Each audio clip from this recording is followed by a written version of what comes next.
Hello दोस्तों, स्वागत है आप सबका मेरे चैनल पे।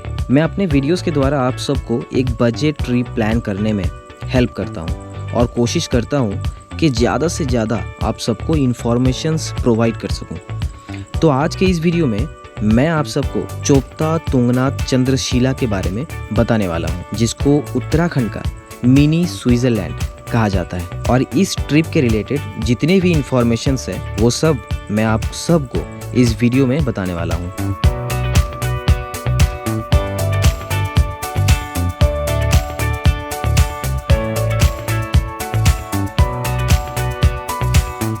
वीडियो को शुरू करने से पहले मैं आप लोगों से रिक्वेस्ट करता हूँ कि मेरे चैनल पे थोड़ा सा दया दिखा के चैनल को सब्सक्राइब कर देना, क्योंकि आप लोगों को जानकारी देने के लिए मैं खुद लोकल ट्रांसपोर्ट से सफ़र करता हूँ और एक बजट ट्रैवलर के तौर पे सारी जानकारी इकट्ठा करता हूँ और आप लोगों को बताता हूँ। तो प्लीज़ चैनल को सब्सक्राइब कर देना।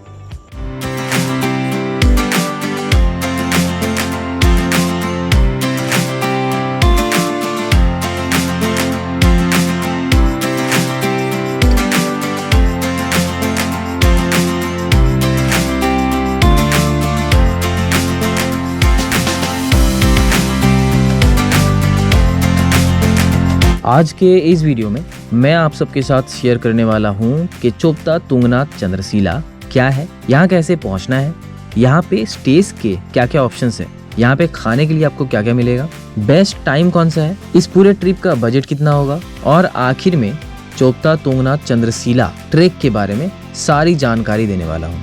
फिर भी अगर आप लोगों को कुछ भी डाउट रहा तो कमेंट करना, मैं रिप्लाई दूंगा। तो चलिए दोस्तों, शुरू करते हैं आज का ये इंफॉर्मेटिव वीडियो।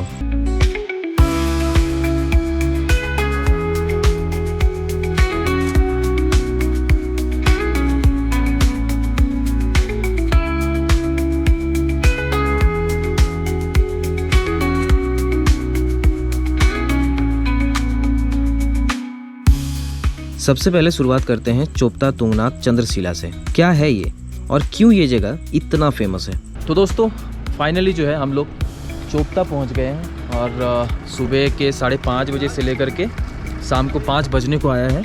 अभी हम लोग जो है चोपता पहुंच गए और देखिए ये सामने देखिए माउंटेन रेंज पूरा मस्त लग रहा है। शुरू करते हैं चोपता से, जिसको मिनी स्विट्जरलैंड ऑफ इंडिया कहा जाता है। ये चोपता रुद्रप्रयाग जिले में स्थित एक बेहद खूबसूरत हिल स्टेशन है। चारों तरफ बर्फ से ढके पहाड़ और घने जंगल इस चोपता को और भी ज्यादा खूबसूरत बनाता है। चाहे विंटर का स्नोफॉल वाला मौसम हो या फिर समर स्प्रिंग की हरियाली, दोनों मौसम में चोपता की खूबसूरती अलग लेवल की हो जाती है।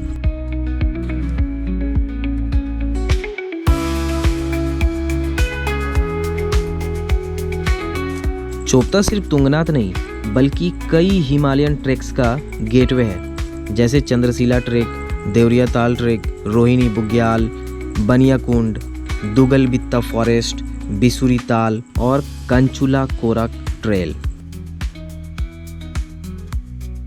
अब बात करते हैं तुंगनाथ के बारे में, जिसको दुनिया का सबसे ऊंचा शिव मंदिर कहा जाता है। तुंगनाथ टेम्पल पंच केदार में से एक है। ये लगभग 3680 मीटर यानी 12,073 फीट की ऊंचाई पर स्थित है। कहते हैं कि महाभारत के बाद पांडव भगवान शिव का आशीर्वाद लेने यहाँ आए थे। आखिर में है चंद्रशिला। ये लगभग 4000 मीटर की ऊंचाई पर है। इसका रास्ता तुंगनाथ मंदिर के पास से होकर जाता है। इस चंद्रशिला पीक से नंदा देवी, चौखंबा, केदार डोम और त्रिशूल जैसे हिमालय की चोटियां साफ दिखाई देता है। लेकिन अगर आप विंटर में जा रहे हो तो ऊपर से व्यूज ना के बराबर दिखाई देता है, because of snowfall and weather changes. Chandrashila peak की अलग ही कहानी है। कोई कहते हैं भगवान राम रावण को मारने के बाद ब्रह्म हत्या दोष से मुक्ति और शांति पाने के लिए चंद्रशिला पीक पर तपस्या किए थे। दूसरी कहानी में कहा गया है कि चंद्रदेव को एक श्राप मिला था और वो उस श्राप से मुक्ति पाने के लिए चंद्रशिला के पीक पर भगवान शिव की कठोर तपस्या किए थे।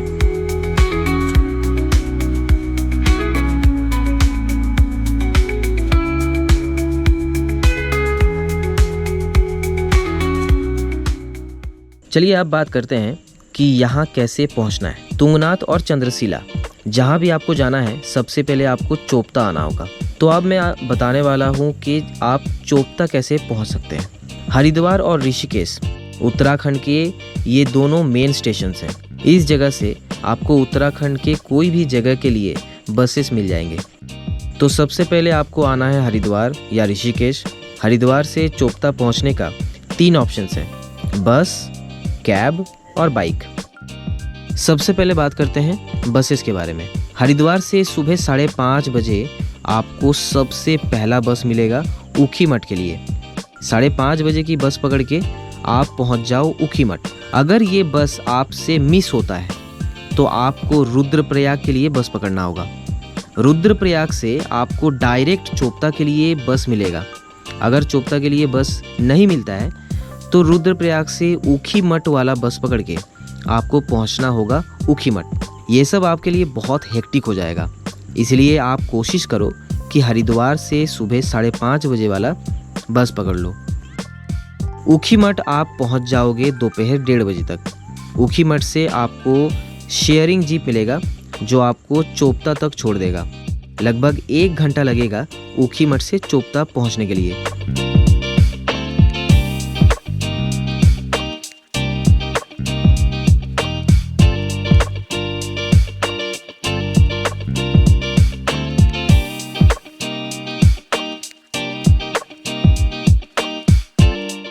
अगर आपको प्राइवेट कैब से चोपता जाना है तो हरिद्वार और ऋषिकेश दोनों जगह से आपको प्राइवेट कैब मिल जाएंगे, जिसका किराया होगा लगभग 10 से 15 हज़ार के बीच। डिपेंड करता है आप कौन सा कार बुक कर रहे हो एंड कौन से दिन बुक कर रहे हो।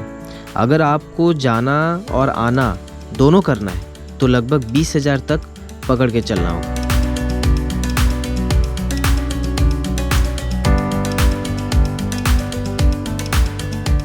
अगर आपके पास बजट है तो तीसरा सबसे अच्छा ऑप्शन स्कूटी रेंट पे लेकर चोपता पहुंचना। लगभग 800 रुपये पर डे के हिसाब से आपको स्कूटी मिल जाएगा। लेकिन ऊखीमठ क्रॉस करके चोपता तक ठंडी बढ़ जाती है, तो आप अच्छे से विंटर जैकेट पहन लेना। स्कूटी से चोपता पहुंचने का एक फ़ायदा ये है कि इस पूरे सफ़र में आप कहीं पे भी रुक सकते हैं और आराम से चोपता पहुंच सकते हो।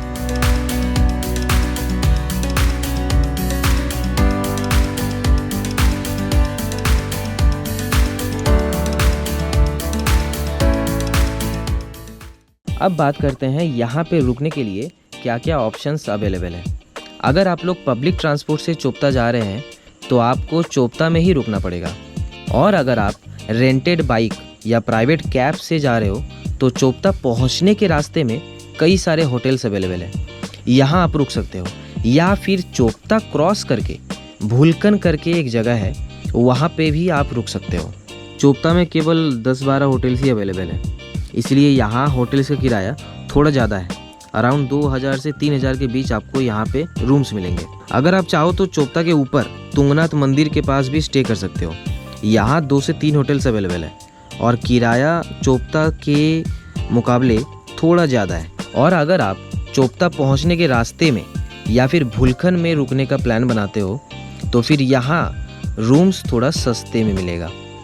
लेकिन एक बात याद रखना, चोपता में इलेक्ट्रिसिटी नहीं है, पूरा एरिया सोलर से चलता है, इसलिए केवल शाम के 6 बजे के बाद ही लाइट आता है। कभी कभी बैटरी चार्ज ना होने के कारण सिर्फ 1 से 2 घंटा ही लाइट रहता है, इसलिए बेटर होगा आप पावर बैंक लेकर जाओ।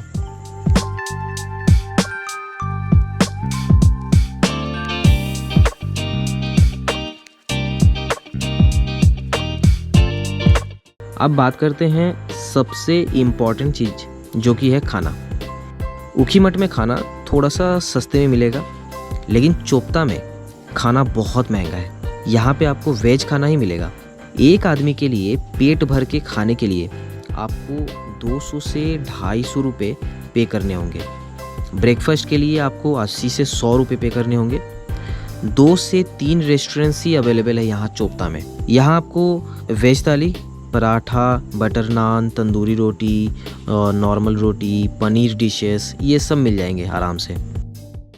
बात करें चोपता घूमने की सबसे सही समय की, तो ये डिपेंड करता है आपके ऊपर क्या आपको स्नोफॉल देखना है या हरियाली देखना है?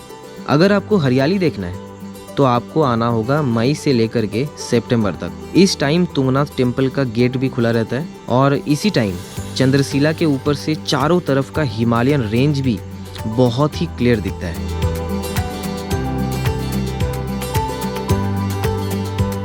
लेकिन अगर आपको स्नोफॉल देखना है तो आना होगा अक्टूबर के बाद से अप्रैल तक। इस बीच पूरा चोपता तुंगनाथ बर्फ से ढका रहता है, लेकिन मंदिर का गेट बंद रहता है। इस टाइम ठंडी भी बहुत ज़्यादा रहता है, इसीलिए ठंडी के कपड़े लेकर जाना। लेकिन इस टाइम चंद्रशिला के पीक से हिमालयन रेंज बिल्कुल ना के बराबर दिखता है, क्योंकि चारों ओर बादल छाए हुए रहते हैं। वैसे अगर आप स्नोफॉल के टाइम पे चोपता चंद्रशिला जा रहे हो और अगर आप अपने साथ जैकेट, ठंडी के कपड़े, शूज़ वगैरह नहीं ला रहे हो तो चोपता में आपको रेंटेड जैकेट, रेंटेड शूज़, बर्फ़ में चलने के लिए स्पाइक्स वगैरह, फिर लाठी, ये सब आपको रेंट पे मिल जाएगा चोपता में। देखिए दोस्तों, ये कितना फ्रेश स्नो है और मैं ये फ्रेश स्नो जो है ना पहली बार टच कर रहा हूँ यार। एकदम सॉफ्ट है, बहुत ब्यूटीफुल है यार, बहुत ब्यूटीफुल है। देखिए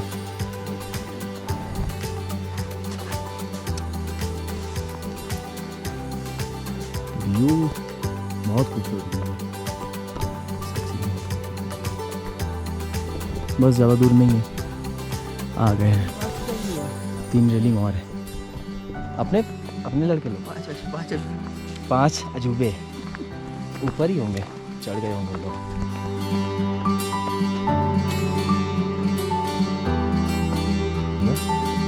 स्नो से कवर है।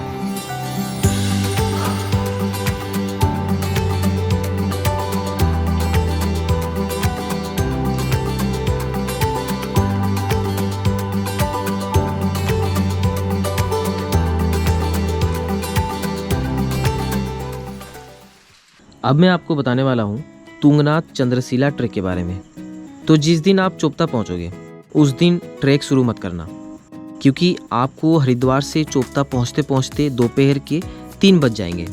तो उस दिन आप रात को होटल में स्टे कर लो, नेक्स्ट डे आप ट्रैकिंग शुरू करो। अगर आपको सनराइज़ देखना है तो सुबह के 2:30 बजे ट्रैक शुरू करना होगा, नहीं तो आप बाद में भी ट्रैक शुरू कर सकते हो। टोटल ट्रैकिंग टाइम 3 घंटा है चोपता से तुंगनाथ टेम्पल तक। मेन गेट पे आपको 200 रुपये पर पर्सन के हिसाब से एंट्री फ़ी देना होगा फॉरेस्ट डिपार्टमेंट को।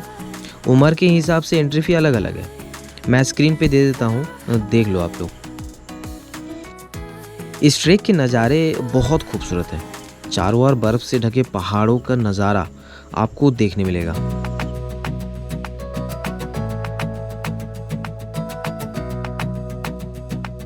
लगभग 3 घंटे ट्रैक के बाद आप पहुंचोगे तुंगनाथ टेम्पल। यहाँ पे खाने पीने का रेस्टोरेंट्स और होटल्स सब अवेलेबल है। तुंगनाथ टेम्पल की दर्शन के बाद आप निकल जाओ चंद्रशिला ट्रैक के लिए। मंदिर के पास से लगभग 1 से 1.5 घंटा समय लगेगा चंद्रशिला के टॉप तक पहुँचने के लिए। विंटर के टाइम में तो चारों ओर स्नो से कवर्ड रहता है और नज़ारा देखने नहीं मिलेगा, लेकिन समर के टाइम पे ये ट्रैक बहुत ज़्यादा खूबसूरत लगता है। चारों ओर के नज़ारे पूरा क्लियर देखने मिलता है। चंद्रशिला के पीक से हिमालयन रेंज का पूरा 360 डिग्री व्यूज़ देखने मिलता है। यहाँ से आपको नंदा देवी, चौखंबा और केदारनाथ के पीक्स देखने मिलते हैं।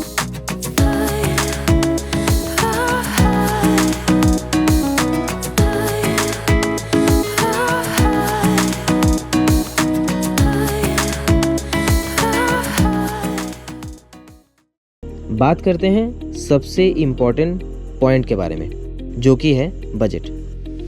मैं आपको बताने वाला हूँ पब्लिक ट्रांसपोर्ट के बारे में। हरिद्वार से ऊखीमठ बस 500 रुपये, ऊखीमठ से चोपता शेयरिंग जीप 200 रुपये, होटल इन चोपता 2000 रुपये। मैंने एवरेज पकड़ के चल रहा हूँ अभी 2000 रुपये। हरिद्वार से चोपता एक दिन का खाना including breakfast, lunch, dinner, water, बाकी सारे स्नैक्स 1000 रुपये। तुंगनाथ एंट्री फ़ी 200 रुपये। उसके बाद आपको कहीं एंट्री फ़ी नहीं लगेगा। रिटर्न में चोपता टू ऊखीमठ 200 रुपये शेयरिंग जीप में। ऊखीमठ में होटल स्टे के लिए 800 रुपये। ऊखीमठ से हरिद्वार बस 500 रुपये। टोटल 5,400। लगभग 6,000 रुपये में आप चोपता आराम से घूम लोगे और रिटर्न भी आ जाओगे। होटल मैंने एवरेज कहा है, जब क्राउड कम रहता है तब होटल का रेट कम हो जाता है। अगर आप स्कूटी से जाओगे तो 3 दिन के लिए 800 रुपये, डेली के हिसाब से 2400 रुपये, साथ में पेट्रोल आना जाना लगा के 1500 रुपये, टोटल 3,400। तो लगभग 8,000 रुपये में आप स्कूटी से ये पूरा ट्रिप कर सकते हो। और अगर आप प्राइवेट कैब से जाओगे तो 15 से 20,000 में ये पूरा ट्रिप हो जाएगा। तो दोस्तों, मैंने इस वीडियो में सभी इम्पोर्टेंट पॉइंट्स के बारे में बता दिया। फिर भी अगर आपको कुछ भी जानकारी चाहिए तो कमेंट करना, मैं रिप्लाई दूंगा। तो ये था दोस्तों चोपता तुंगनाथ चंद्रशिला ट्रैक के बारे में। मैंने बता दिया आपको कि आप भी कैसे एक बजट ट्रिप प्लान कर सकते हो। वीडियो अगर अच्छा लगा हो तो एक लाइक कर देना और सब्सक्राइब कर देना। मिलते हैं फिर नेक्स्ट इन्फॉर्मेटिव वीडियो में। तब तक के लिए टाटा, बाय बाय और टेक केयर। और घूमते रहो, ज़िंदगी जीते रहो।